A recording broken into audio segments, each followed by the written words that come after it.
high blood pressure, heart palpitations. But your ECG is normal, your echo is normal. Your doctor says everything looks fine, but you don't feel fine, so they tell you to exercise more, eat better, and manage stress. You do all of it, and nothing changes. That's not a mystery, it's a missed connection. Most people think high blood pressure and high cholesterol are heart issues, but the root cause is actually sitting 3 inches to the right in your liver. I'm going to show you exactly how this works, why standard tests completely miss it, and things you can do today to fix both your liver and your heart. Because once you understand this connection, everything clicks. If you want real health solutions that actually work, hit subscribe. We post new videos every single week. Think about drinking water through a straw. Easy, right?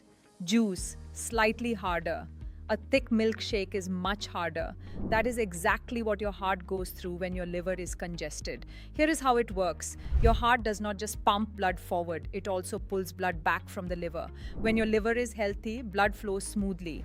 But when your liver becomes fatty, inflamed, or overloaded with toxins, the blood thickens. So the heart has to pump harder just to keep blood moving. In many cases, upstream resistance is through the liver. That is why some people have completely normal heart scans but still walk out with a hypertension diagnosis. So why doesn't your doctor talk about this? Because standard liver tests are not designed to catch this. Routine blood work checks for liver damage and elevated enzymes that show cell injury, but they do not measure bile flow, liver congestion, or fat accumulation around the liver. You can have completely normal liver enzymes and still have a liver that is functionally struggling. This is called liver stagnation. It is not cirrhosis. It is not an acute disease. It is a slow, silent decline in efficiency. Here is what's surprising. Your liver produces around 80% of the cholesterol in your body. It also recycles old cholesterol and packages excess cholesterol into bile to flush it out. But when the liver becomes sluggish, bile production drops. And bile is the only pathway your body has to remove excess cholesterol. So cholesterol starts backing up in the bloodstream. When the liver slows down LDL, the cholesterol meant to be cleared starts to rise. At the same time, the liver struggles to make enough HDL, the cholesterol that carries excess fat away. That is why so many people see the same pattern: LDL high, HDL low, not because they're eating too much cholesterol, but because the liver is not processing it properly. So what is really causing liver stagnation and how do you fix it? One factor people rarely talk about is low muscle mass. Muscle helps absorb excess sugar and fat. When muscle is low, that extra metabolic load falls straight on the liver.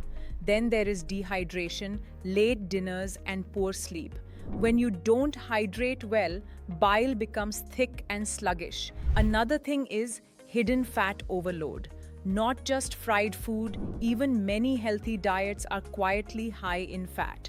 Too much cheese, cream, and seed oils slowly build up inside the liver and clog its function. Then salt mixed with fats in packaged foods creates particles the liver struggles to clear, and repeated snacking spikes insulin, slowly pushing fat into the liver. Over the years, the liver also handles a steady load of toxins from chemicals, medicines, pesticides, and alcohol. Not enough to cause disease, but enough to quietly slow liver efficiency. Stress ties it all together.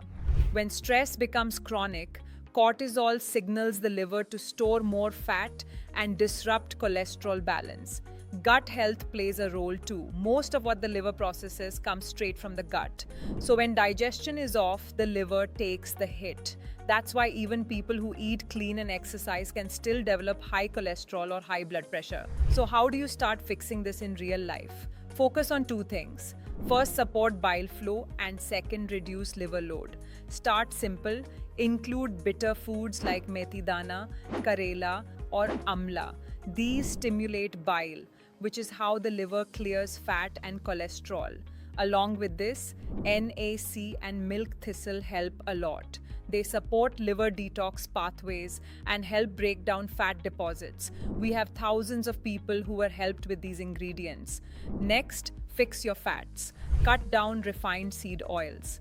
Instead, use coconut oil, desi ghee, or butter in moderation.